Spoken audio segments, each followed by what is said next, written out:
तो स्टार्ट करते हैं रेफ्रिजरेटर।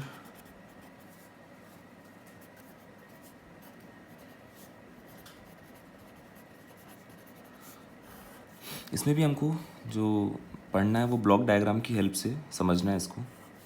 और ये हीट इंजन का रिवर्स प्रोसेस आप मान सकते हैं इसको। सपोज़ ये एक रेफ्रिजरेटर है। आपने देखा भी होगा कि रेफ्रिजरेटर में जब हम उसको यूज़ में लेते हैं तो हम उसके स्विच को ऑन करते हैं सबसे पहले, जिससे हम एक तरह से इलेक्ट्रिसिटी उसको सप्लाई करते हैं। इस ब्लॉक डायग्राम में वो इलेक्ट्रिसिटी सप्लाई करने को डब्लू इलेक्ट्रिकल, हम इलेक्ट्रिकल फॉर्म में उस पर वर्क कर रहे हैं, उसको एनर्जी सप्लाई कर रहे हैं।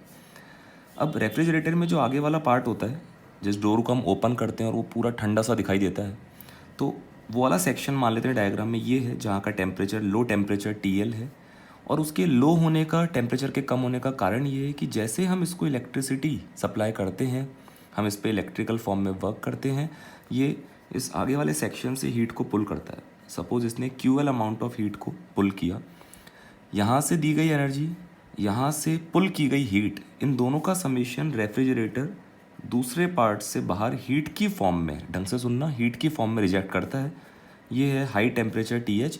Generally high temperature room temperature पाया जाता है, जिसको 27 डिग्री सेल्सियस या 300 केल्विन लिया जाता है। बाकी क्वेश्चन में गिवन होता है ये तो ब्लॉक डायग्राम है। यहाँ भी हम इस रेफ्रिजरेटर की एफिशिएंसी कैलकुलेट करेंगे। जनरली क्या होता है, रेफ्रिजरेटर के लिए एफिशिएंसी वर्ड यूज़ में नहीं लेकर एक दूसरी टर्म यूज़ में ली जाती है, COP। क्या मतलब है COP का? इसको बोलते हैं कोफिशिएंट ऑफ परफॉर्मेंस। मीनिंग उसी तरह से समझ सकते हो कि ये वही आउटपुट बाय इनपुट ही है, लेकिन नाम इसका चेंज करके क्या रख दिया गया, कोफिशिएंट ऑफ परफॉर्मेंस। अब देखना, इस पूरी डिवाइस के लिए हम आउटपुट किसको कहेंगे? क्या ये QH आउटपुट है?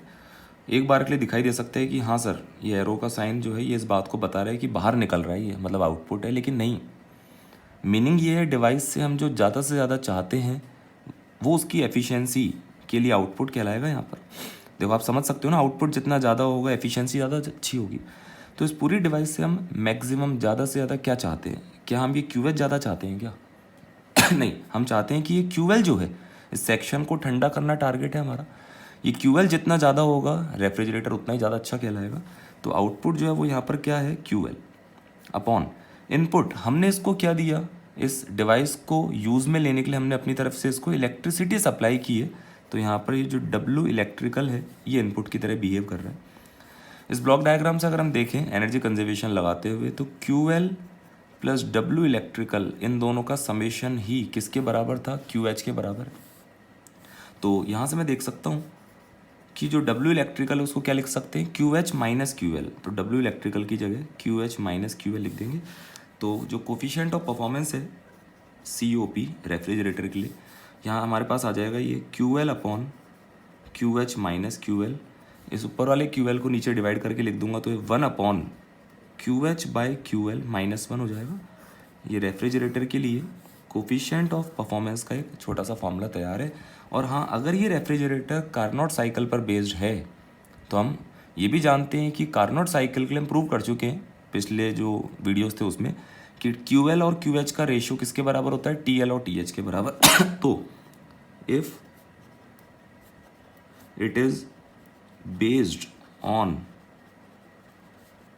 कार्नोट साइकिल, तो हम इस QH बाई QL को किससे रिप्लेस कर सकते हैं, TH बाई TL से।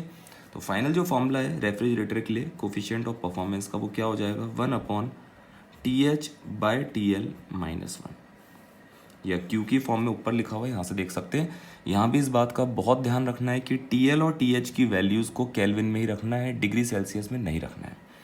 तो मुझे लगता है इतना सफिशिएंट है। एक बार अब इस पर बेस्ड न्यूमेरिकल्स करेंगे तो और थोड़ी प्रैक्टिस हो पाएगी। तो आज के लिए इतना ही।